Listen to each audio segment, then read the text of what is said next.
Welcome to my channel Techie Technions. In this video, we are going to learn about entry point and CMD command in Dockerfile. So first of all, in order to explain you, I will be installing Python in this container. Okay, so similarly run.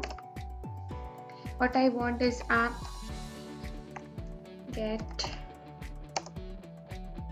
install Python. Okay, y command. I will save it and I will run this Docker file. Okay, so first I'm building the image.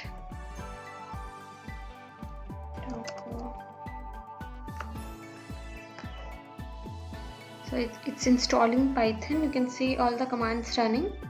Now what I will do is use entry point and CMD. So what is entry point? It is the basic command, like whenever you will start the container, it will be executed right after the container is started. Like I will give entry point Python, then it will like just start the container and then execute this Python command. Okay, it's the command. And then I will give CMD command, then what comes after this entry point will be executed. Okay, so our image is built and now I give the entry point.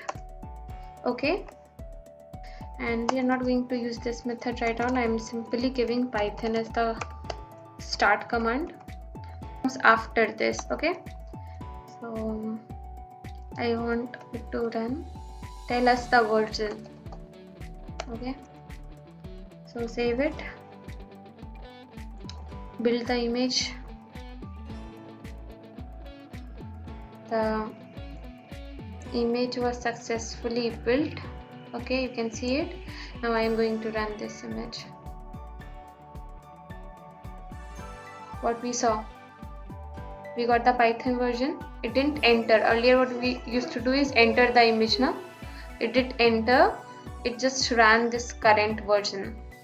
So like sometimes you remember, like when you're using a MySQL or when you are using like Spark Shell, like in these kinds of command, what we give Spark -- version. Like for MySQL, we give MySQL and it enters the MySQL instance. You can see it has started. So we basically use entry point and CMD for that. So whatever is the command, but the whatever you are writing in entry point will be executed the very first. Entry point cannot be overridden. Okay,